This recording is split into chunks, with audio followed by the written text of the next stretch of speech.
Efek kenaikan harga relatif kain. Perekonomian menghasilkan lebih banyak produksi kain daripada produksi makanan, sehingga menggeser produksi dari Q1 ke Q2. Ini menggeser garis isovalue di mana konsumsi harus berada dari VV1 ke VV2.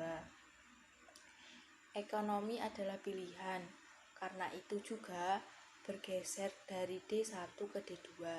Perpindahan dari D1 ke D2 mencerminkan dua efek, yaitu PC per PF. Efek kesejahteraan perubahan dalam ketentuan perdagangan. Ketika PC per PF meningkat, negara yang awalnya mengekspor kain akan dibuat baik, seperti yang diilustrasikan oleh pergerakan D1 ke D2 pada gambar di samping. Sebaliknya, jika PC per PF menurun, negara akan diperburuk. Misalnya, konsumsi mungkin akan berpindah kembali dari D2 ke D1. Menentukan harga relatif. PC atau PF yang lebih tinggi adalah semakin besar pasokan kain dunia relatif terhadap makanan, dan semakin rendah permintaan dunia akan relatif kain terhadap makanan. Harga relatif keseimbangan di sini ditentukan oleh perpotongan kurva penawaran dan permintaan relatif dunia. Diukur oleh PC per PF, sedangkan Foreigsit diukur oleh PF per PC. QC dan QF adalah jumlah kain dan makanan yang diproduksi oleh rumah atau Q1 dan Q2 diproduksi oleh asing. Untuk menentukan PC atau PF, kami menentukan persimpangan pasokan kain relatif dunia, dan kurva pasokan relatif dunia naik miring karena peningkatan PC per PF menyebabkan kedua negara menghasilkan lebih banyak kain dan makanan. Pertumbuhan ekonomi, pergeseran kurva relatif supply. Dalam menilai efek pertumbuhan di negara lain, argumen common sense dapat dibuat di kedua sisi. Di satu sisi, pertumbuhan ekonomi di seluruh dunia mungkin baik untuk ekonomi negara kita, karena itu berarti pasar yang besar untuk ekspor. Di sisi lain, pertumbuhan di negara lain dapat berarti peningkatan persaingan ekspor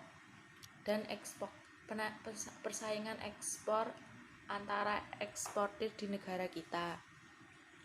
Ambiguitas serupa tanpa hadir ketika kita melihat efek pertumbuhan di rumah. Di satu sisi, pertumbuhan kapasitas produksi ekonomi harus lebih berharga ketika negara itu dapat menjual beberapa produksinya ke pasar dunia. Pertumbuhan dan kemungkinan batas produksi. Pertumbuhan bias terjadi ketika kemungkinan batas produksi bergeser lebih dari satu arah daripada yang lain. Gambar A di bawah menunjukkan pertumbuhan bias terhadap kain, dan gambar B di bawah menunjukkan bias pertumbuhan terhadap makanan. Dalam setiap kasus, kemungkinan produksi bisa bergeser dari TT1 ke TT2. Pertumbuhan bias dapat terjadi karena dua alasan utama. Yang pertama yaitu model Richardian yang menunjukkan bahwa kemajuan teknologi dalam satu sektor, yang artinya perekonomian akan memperluas kemungkinan produksinya yang lebih ke output dalam sektor itu daripada ke arah output sektor lain.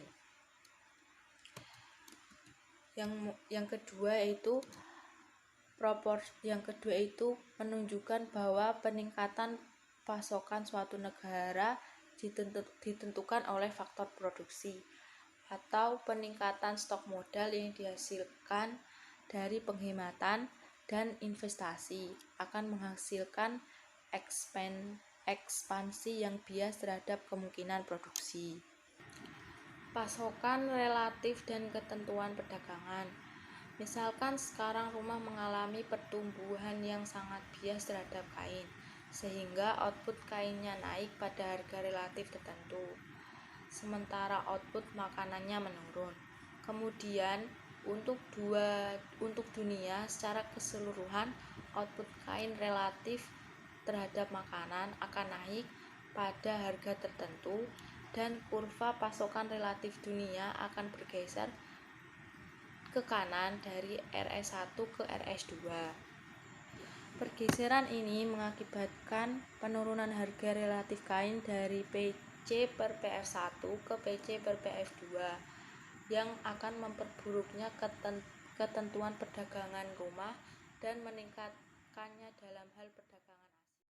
Oke, selanjutnya saya akan menjelaskan terkait transfer pendapatan internasional menggeser kurva permintaan relatif. Pada dasarnya, transfer pendapatan internasional dapat mempengaruhi syarat perdagangan pada suatu negara, sehingga ini menyebabkan pergeseran pada kurva permintaan relatif dunia. Sebagai contoh adalah transfer pendapatan akibat terjadinya perang atau transfer pendapatan akibat pemberian bantuan dari luar negeri. Sebagai contoh adalah seperti perang yang terjadi pada tahun 1871 ketika Jerman menuntut pembayaran dari Prancis karena kekalahan yang dialami Prancis. Juga Perang Dunia I di mana kemenangan sekutu membuat sekutu menuntut pembayaran yang cukup besar kepada Jerman.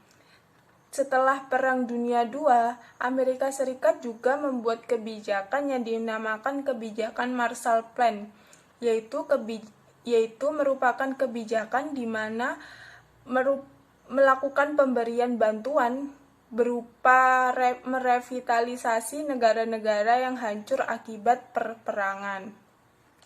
Perubahan nilai tukar dari yang tadinya berasal dari sisi penawaran berubah menjadi sisi permintaan, sehingga mengakibatkan permintaan barang dunia relatif dapat bergeser. Ini diakibatkan oleh berbagai faktor.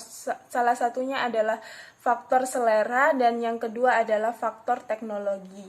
Oke, selanjutnya adalah masalah transfer.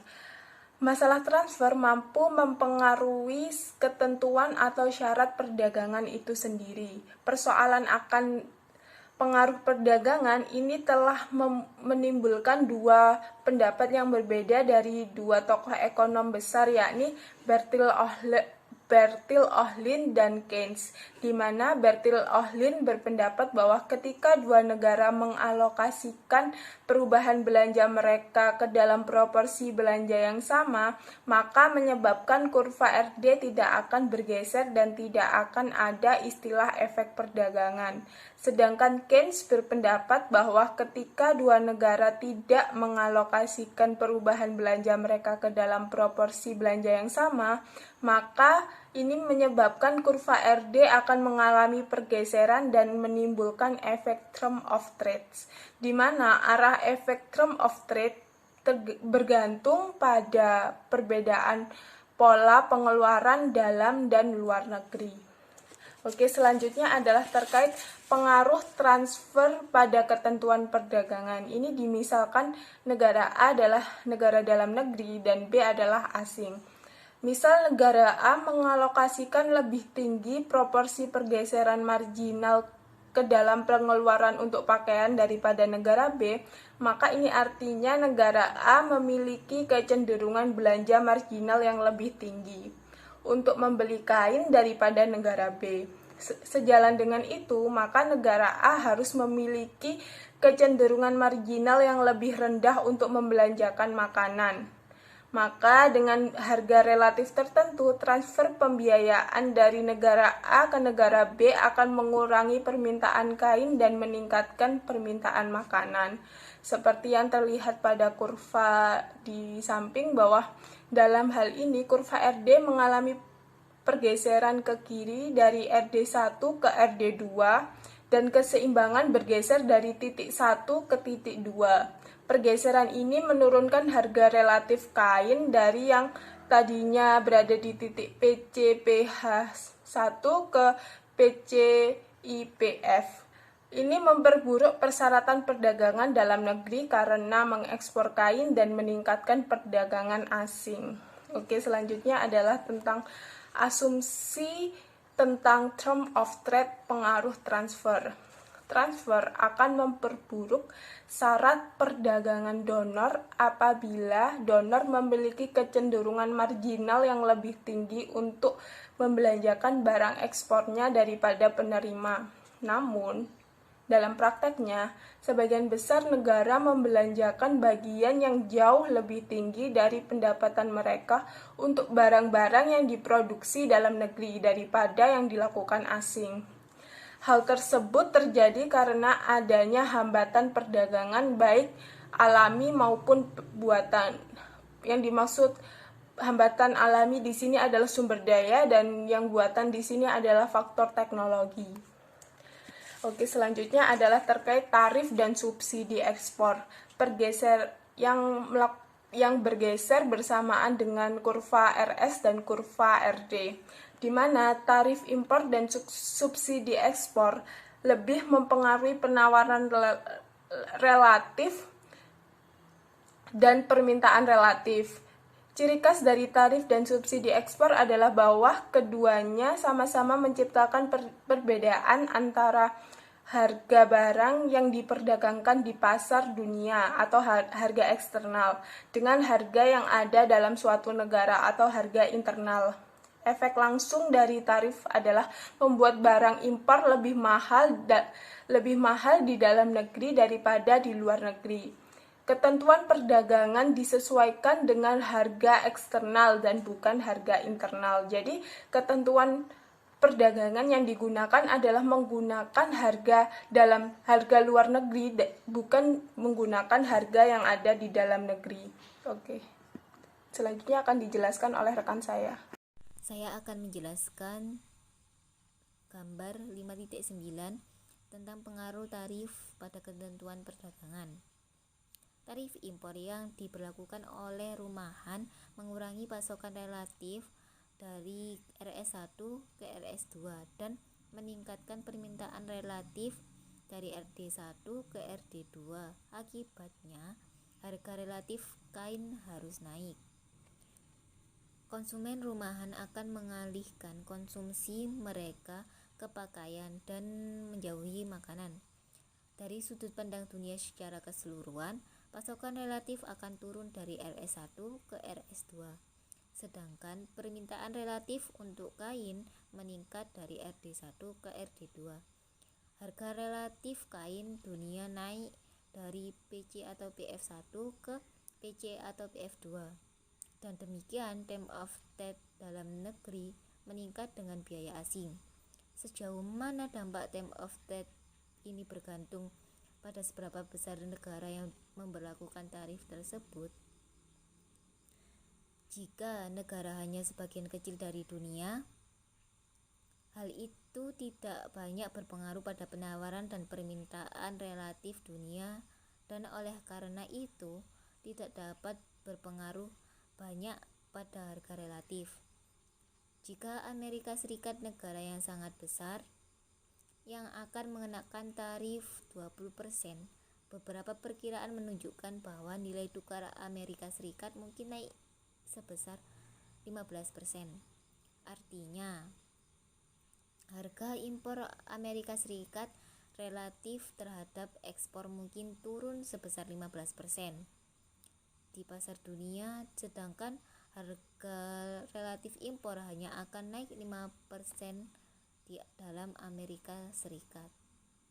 Selanjutnya pada gambar 5.10 tentang pengaruh subsidi ekspor. Dari tarif dan subsidi ekspor sering diperlakukan sebagai kebijakan yang serupa. karena keduanya tampak mendukung produsen dalam negeri, tetapi memiliki berlawanan pada ketentuan perdagangan. Misalnya, rumah tangga menawarkan subsidi 20% dari nilai setiap kain yang diekspor. Untuk harga dunia berapapun, subsidi ini akan menaikkan harga internal kain dalam negeri relatif terhadap makanan sebesar 20%. Kenaikan harga relatif kain akan menyebabkan produsen rumah tangga memproduksi lebih banyak dan lebih sedikit makanan, sekaligus mengarahkan konsumen rumah tangga untuk mengganti makanan dengan kain, seperti yang diilustrasikan pada gambar 5.10. Subsidi akan meningkatkan pasokan relatif kain dunia dari RS1 ke RS2 dan menurunkan permintaan relatif dunia untuk kain dari RD1 ke RD2, lalu menggeser keseimbangan dari titik 1 ke titik 2. Rumah tangga ekspor memperburuk kondisi perdagangan dalam negeri dan meningkatkan nilai tukar asing. Efek subsidi ekspor adalah kebalikan dari tarif. Relatif persediaan kain meningkat, sementara relatif permintaan turun. Ketentuan perdagangan rumahan menurun karena harga relatif kain jatuh dari PC atau PF1 ke PC atau PF2. Selanjutnya pada gambar 5A.1 tentang perdagangan yang diinginkan rumah dengan harga relatif tertentu. Di sini T adalah penawaran rumah dengan asumsi harga relatif. Pada harga tersebut, penduduk rumah bersedia menukar QC dikurangi DC unit kain untuk DF dikurangi QF unit makanan. Pada harga relatif yang sesuai dengan kemiringan garis dari asal, rumah membuat penawaran untuk menukar unit QC dikurangi DC kain dengan unit DF dikurangi QF makanan. Pada gambar 5A.2 tentang kurva penawaran dalam negeri. Kurva ini dihasilkan dengan menelusuri bagaimana penawaran rumah bervariasi seiring dengan menghitung penawaran rumah pada harga relatif yang berbeda. Di sini T adalah penawaran yang sesuai dengan Q1 atau D1, sedangkan D2 adalah menawarkan sesuai dengan Q2 atau D2. Selanjutnya pada gambar 5A.3 tentang kurva penawaran luar negeri.